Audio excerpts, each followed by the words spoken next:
Fui una esposa infiel, engañé a mi esposo con un ex. Intenté quedar embarazada de mi amante después de que mi esposo se hiciera la vasectomía. Mi esposo descubrió todo y se vengó sin piedad. Mi amante perdió la vida. Perdí todos mis planes y las ganas de vivir. Si te gustan las historias de traición y venganza, dale like al vídeo, suscríbete al canal y activa la campanita para recibir notificaciones de nuevas historias. Sé que mucha gente me juzgará. Y honestamente, quizás con razón. Pero no vine aquí a defender quién era, vine a contarles cómo se derrumbó todo y por qué. Me llamo Melissa, tengo 33 años, soy madre de 3 hijos y trabajo como gerente regional en una agencia de viajes. Siempre me he considerado una mujer fuerte, pero la verdad es que pasé años reprimiendo una insatisfacción en mi alma que crecía con cada silencio, cada noche que yacía junto a un hombre que ya no me veía. Ese hombre es Pedro, mi esposo por más de una década. Tiene 36 años, es técnico de mantenimiento industrial y un padre presente. No me puedo quejar de eso. Pero como hombre, poco a poco desapareció de mí, como si yo fuera una estación por la que ya había pasado y no se perdía. Esa noche parecía inofensiva. El viernes, los niños dormían en casa de mi suegra y nosotros recibíamos a nuestros amigos de siempre, Carlos y Daniela, para una noche de vino y película. Quería reír, olvidar la semana dura, pero la película que había elegido, una historia sobre 2 amantes que se veían una vez al año a pesar de estar casados, terminó convirtiéndose en un detonante que no estaba preparada para afrontar. Pedro, siempre tan correcto, comentó con ese tono crítico tan suyo, ¿cómo puede alguien idealizar así una infidelidad? Y yo, con el vaso medio lleno, solté, quizás porque hay gente que vive con quien ama y otra que solo vive con quien elige por seguridad. La habitación se quedó en silencio. Carlos se aclaró la garganta. Daniela me miró con una mezcla de lástima y rabia. Y entonces supe, algo iba a estallar. Intenté cambiar de tema, pero la tensión solo aumentó. Daniela, que siempre había tenido algo de razón, soltó, a veces nos saboteamos y ni siquiera nos damos cuenta, como si me hablara a mí pero no tuviera el valor de ser directa. Pedro simplemente me dedicó esa sonrisa irónica y fue a buscar más vino. Me quedé allí sentada, preguntándome en qué momento mi vida se había convertido en una obra mal ensayada, donde fingía ser una esposa feliz mientras mi pecho era un cementerio de deseos enterrados. Lo peor fue darme cuenta de que hasta nuestros amigos podían oler la podredumbre que escondíamos bajo la alfombra de nuestras vidas. Carlos intentó animar el ambiente preguntando por los niños, y yo respondí con una pregunta sencilla. La verdad es que en ese momento solo podía pensar en cómo había llegado allí. Como yo, Melissa, que soñaba con pasión e intensidad, había terminado en esta gris rutina, con un hombre que solo me tocaba cuando quería desestresarse del trabajo. Miré a Pedro y vi al padre de mis hijos, sí, pero no al hombre que me hacía temblar el cuerpo ni vibrar el alma. Y eso, por cruel que suene, me dolió más que cualquier traición. Porque me sentía invisible. Borrada. Reemplazable. Esa noche, después de que Carlos y Daniela se fueran, Pedro no mencionó la película. Era como si nada hubiera pasado. Pero yo lo sabía. Su silencio pesaba más que cualquier pelea. Se durmió en 5 minutos, como siempre. Di vueltas en la cama, con la cara vuelta hacia el techo y los ojos ardiendo. Quería gritarle a alguien, ¿sabes lo que es vivir con alguien que solo te ve como la madre de sus hijos, pero no como una mujer? Pero no grité. Solo lloré en silencio, para no despertar a los niños en casa de su abuela. Daniela me envió un mensaje al día siguiente, si quieres hablar, aquí estoy. Pero no sabía por dónde empezar. ¿Por dónde empieza alguien que se hunde y aún sonríe en todas las fotos familiares? Le di las gracias, le dije que todo estaba bien, mentira, y borré el mensaje. Fue esa mañana, todavía con el sabor a vino y el arrepentimiento en la boca, que el nombre que no había oído en años me vino a la cabeza, Santiago. Y solo recordarlo me revolvía el estómago, de nervios y deseo. Y tal vez, solo tal vez, ese fue el principio de todo lo que vendría después. Conocí a Pedro en uno de esos momentos en los que estás en el suelo, intentando aparentar fortaleza, pero por dentro solo hay cristales rotos. Acababa de salir de una relación problemática con Santiago, el gran amor de mi juventud y también la mayor decepción de mi vida hasta entonces. Terminamos mal, con promesas incumplidas y un dolor que parecía no desaparecer jamás. Pedro se encontró con unos amigos en común en una fiesta de cumpleaños donde nadie estaba realmente feliz, solo intentando olvidar sus propios naufragios. Él era diferente. Tranquilo, educado, con esa forma de escuchar más que de hablar. Por primera vez en mucho tiempo, Alguien me miró sin juzgarme. Durante nuestros primeros encuentros, Pedro me ofreció algo que Santiago nunca pudo: estabilidad. Era amable, me escuchaba, me llevaba a casa, me preparaba té cuando tenía cólicos. Era un hombre sencillo, sin grandes declaraciones, pero con gestos que, en ese momento, parecían amor. La verdad es que deseaba tanto escapar del caos emocional en el que vivía que me aferré a Pedro como a un salvavidas. Y él me recibió. Se enamoró enseguida, quiso cuidarme. ¿Y yo? Quería creer que el amor era eso, paz. Quizás lo era. Quizás estaba demasiado cansada para volver a desear pasión.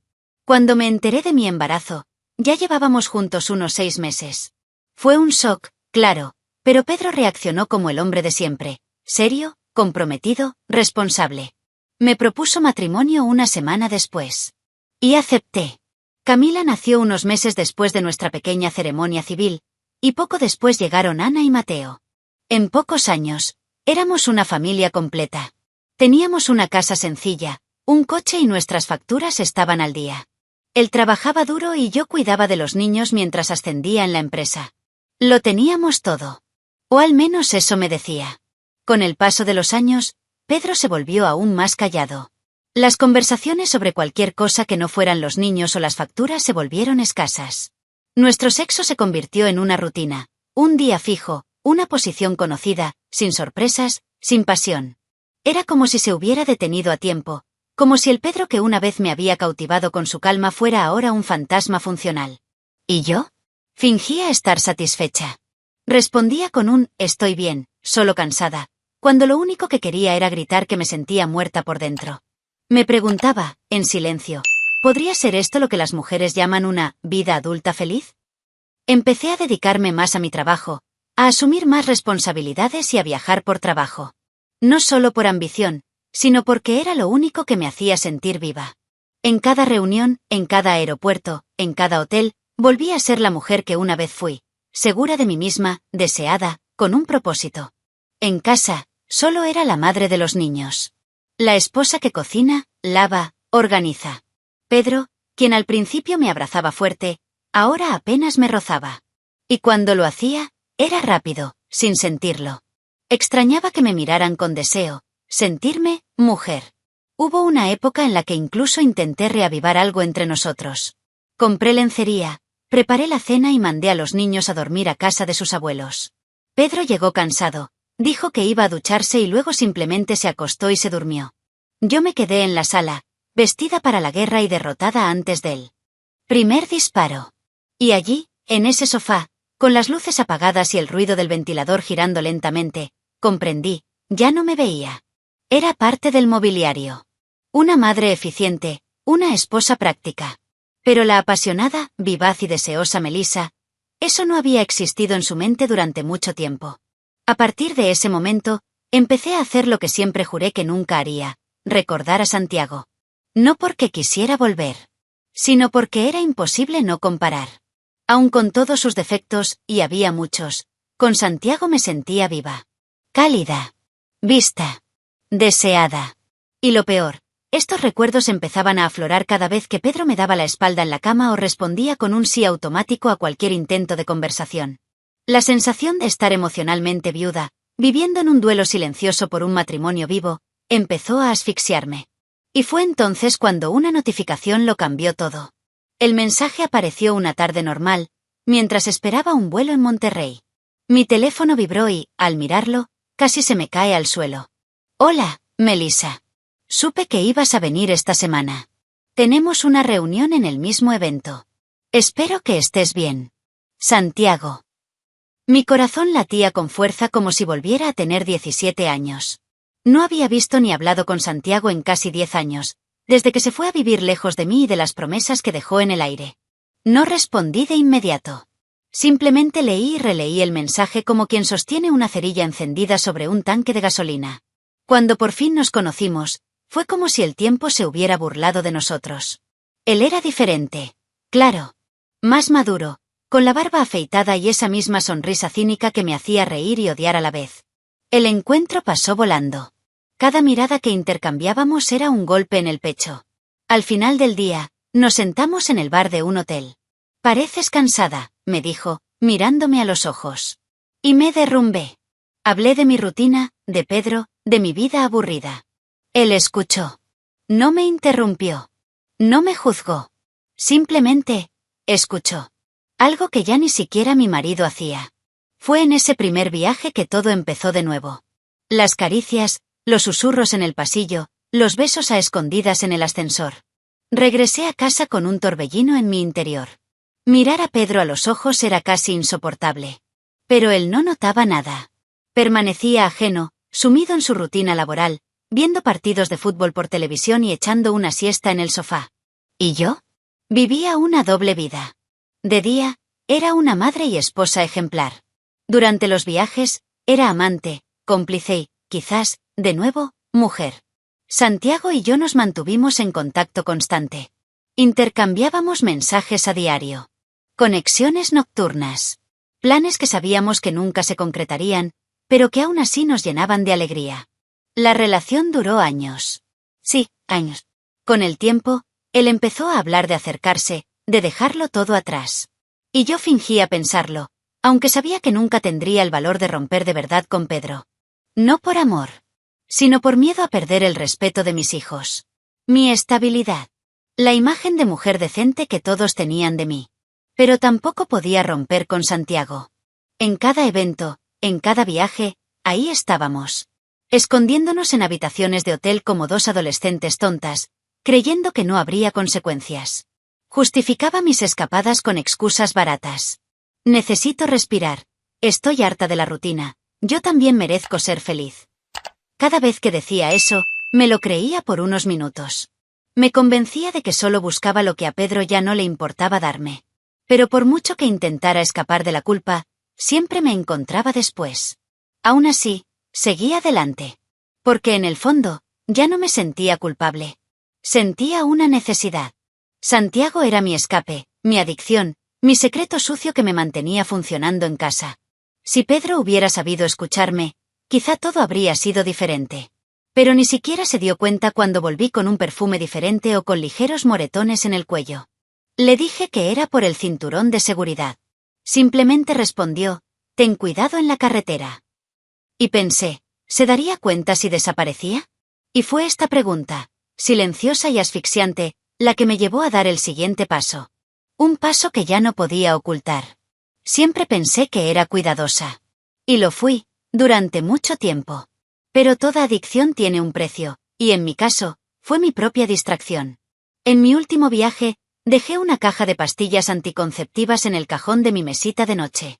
Era una receta nueva, recetada por mi ginecólogo para controlar mis hormonas, ya que tenía ciclos irregulares. Pero había olvidado por completo que Pedro se había hecho una vasectomía 2 años antes. No dijo nada de inmediato. Pero la forma en que empezó a mirarme, en silencio, pero con atención, me inquietó. Sabía que algo estaba a punto de pasar. Simplemente no sabía cuánto dolería. 2 días después, estaba en un hotel del centro de Guadalajara con Santiago. Estábamos en ese punto de nuestra relación en el que el silencio entre nosotros parecía más íntimo que cualquier gemido. Sonó mi celular. Era Pedro. Lo ignoré. Después de 3 llamadas perdidas, Santiago insistió en que contestara. Cuando contesté, ya estaba gritando, «Dale el teléfono a tu amante. Ahora». Mi corazón se paró. Santiago se quedó paralizado. Dudé. Y entonces Pedro dijo, «Lo sé todo, Melissa. 8 años. Y aún tuviste el descaro de esconder las pastillas anticonceptivas después de mi vasectomía». Fue como un puñetazo en el alma. Le di el teléfono, temblando. Santiago respondió. Permaneció en silencio. Pedro empezó a dispararle verdades como balas. «Me has tomado el pelo todo este tiempo. ¿Y todavía soñabas con tener hijos sin que yo lo supiera? Te voy a destruir». Santiago intentó mantener la calma, pero Pedro ya había tomado una decisión. Antes de colgar, soltó, «Voy a pedir el divorcio, hacerles una prueba de ADN a cada uno de mis hijos y revelar todo lo que has ocultado». Cuando el teléfono se quedó en silencio, la habitación se convirtió en una caja de resonancia. Santiago se levantó, fue a la ventana y no dijo nada. Me senté en el borde de la cama y empecé a llorar. El tipo de llanto que no es de arrepentimiento. Es de pánico. Regresé a casa 2 días después. Pedro no me esperaba en la puerta. No me llamó para hablar. Era frío, metódico, calculador. Y eso me asustó más que cualquier grito. Actuaba como si ya hubiera llorado la boda, como si yo fuera un problema técnico por resolver. Pasaba tiempo con los niños y evitaba estar en la misma habitación que yo. Cuando necesité sacar un documento del dormitorio, encontré una carpeta con papeles de abogado y una lista de fechas en las que había estado de viaje de negocios. Lo había contrastado todo con los extractos de mi tarjeta de crédito. Tenía pruebas. Muchas. Daniela, que había sido mi amiga hasta entonces, dejó de responderme los mensajes. Más tarde me enteré de que Pedro les había contado todo a ella y a Carlos. Me borraron.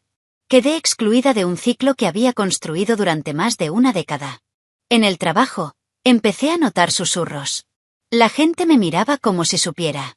Me preguntaba si Pedro lo había revelado todo o si alguien, quizás por venganza, lo había compartido con más gente. Santiago quería que lo dejara todo y se escapara con él.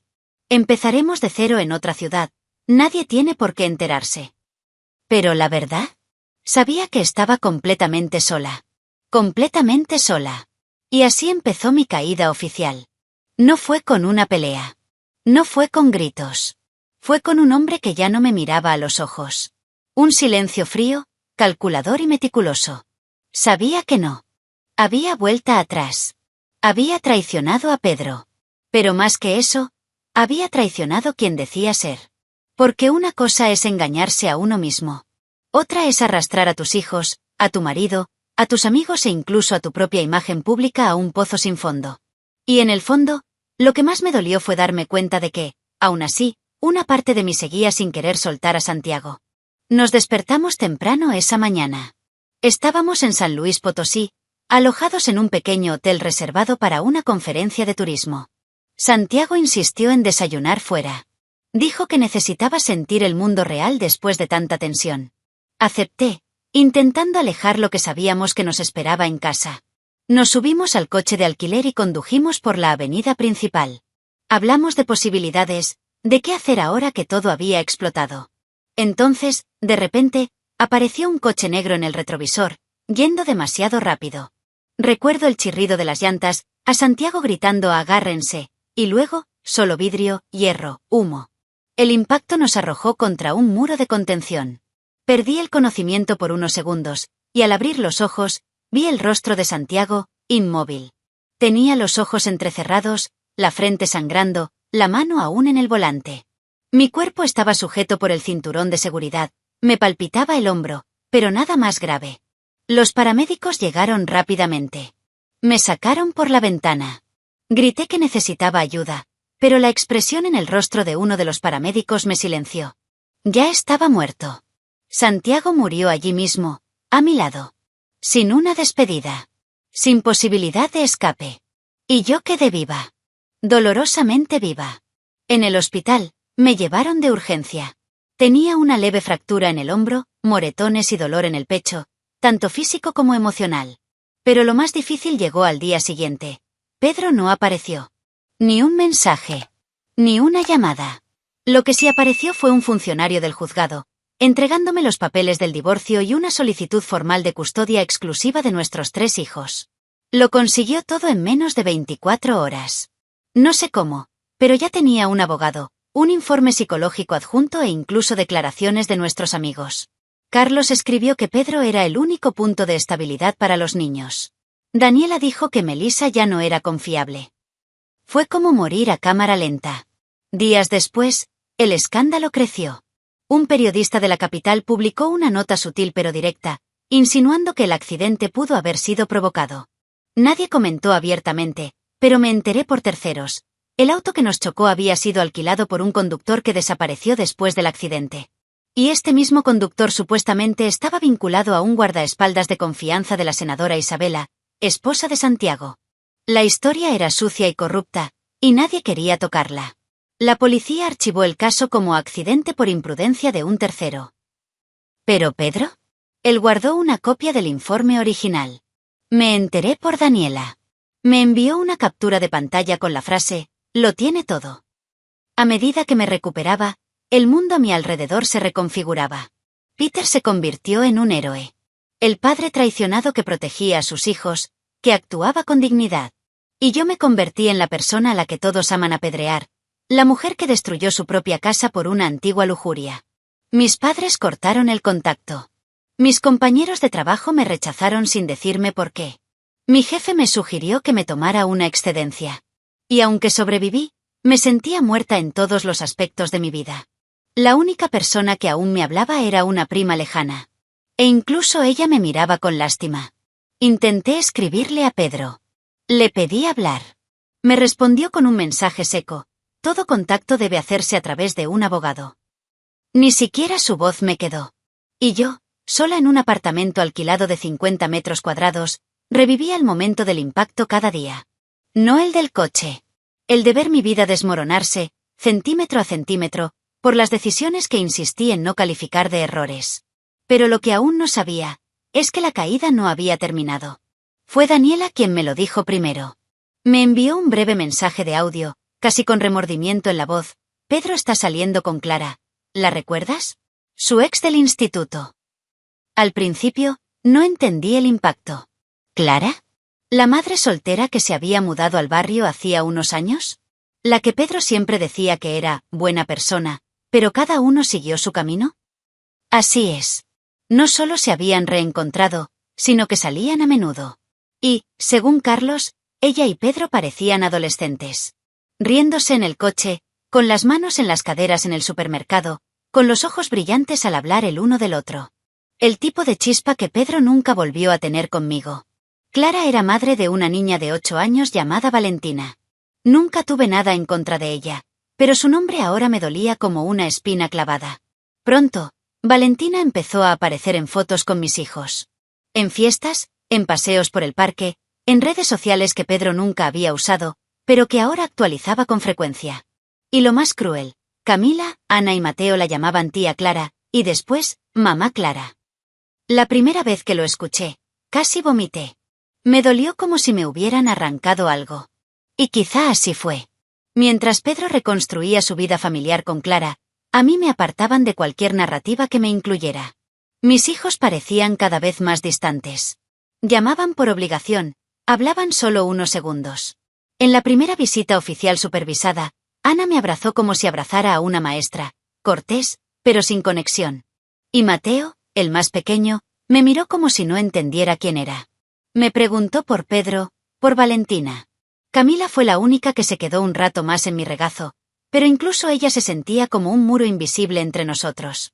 Era como si yo fuera una tía distante, no su madre. La situación se volvió tan vergonzosa que el propio juez recomendó que me alejara temporalmente para preservar el bienestar emocional de los niños. Ese fue el golpe final. Perdí mi derecho a la custodia, mi nombre y el papel que aún intentaba mantener. Mis amigos ya habían desaparecido.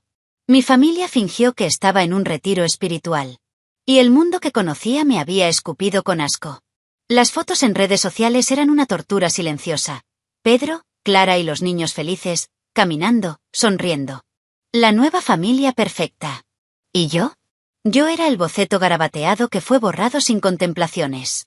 Me fui a vivir a una ciudad más pequeña y barata en el campo. Nadie me reconoció. Nadie me juzgó. Pero a nadie le importó. Era como vivir en un exilio voluntario. Caminaba por las calles mirando escaparates sin ver nada. A veces hablaba conmigo misma en el supermercado, solo para oír mi propia voz. Clara se apoderó de todo. Las reuniones del colegio, las facturas, los cumpleaños. Se convirtió en todo lo que yo había dejado de ser. Y lo peor de todo, lo hacía bien. Mejor que yo, quizás. Pedro parecía más ligero. ¿Los niños? Radiantes. Quería odiarla. Pero no podía. Porque, a diferencia de mí, Clara nunca mentía.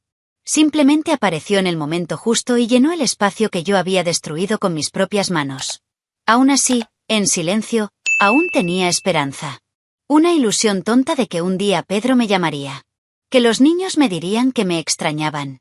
Que todo esto sería solo una pesadilla y que despertaría en casa, con mi familia, como si nada hubiera pasado. Pero esa conexión nunca llegó. El tiempo pasó. Y en lugar de sanar, solo amplió el vacío. Pero aún no. Sabía que me esperaba en los meses siguientes, Porque perder a mi familia ya era devastador, pero perder el derecho a ser recordada como madre sería aún más cruel. Lo que me contaron de su boda fue casi como oír hablar de mi propio funeral. Pedro y Clara oficializaron su unión en una ceremonia pequeña y sencilla en el salón de una iglesia local, llena de flores y sonrisas que parecían sacadas de un anuncio de margarina. ¿La fecha? Coincidió con el cumpleaños de Camila y Mateo, una especie de fiesta doble, celebrando el amor y la renovación. Las fotos fueron publicadas por todos los presentes, y sí, los vi a todos.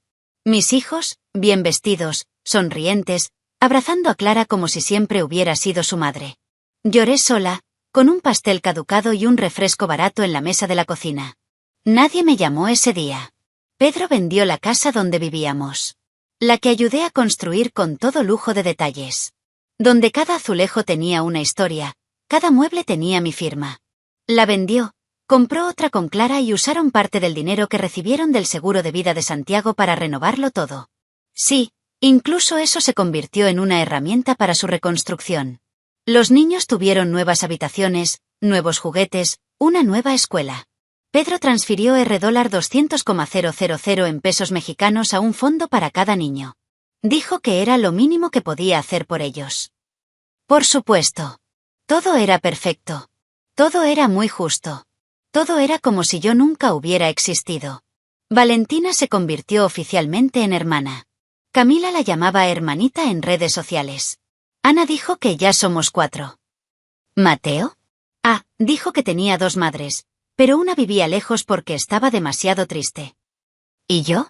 Escuché estas frases a través de capturas de pantalla que me enviaban conocidos, sin atreverme nunca a comentar, preguntar o siquiera responder. Cualquier palabra que dijera era considerada veneno. Cualquier acercamiento, una amenaza. Clara se había convertido en la madre ideal. ¿Y yo? La mujer que lo destruyó todo. La que merecía ser olvidada. Clara también cambió los apellidos de los niños en redes sociales. Quitó el mío y puso solo el de Pedro. No sé si fue intencional o no, pero fue como un puñal en el estómago.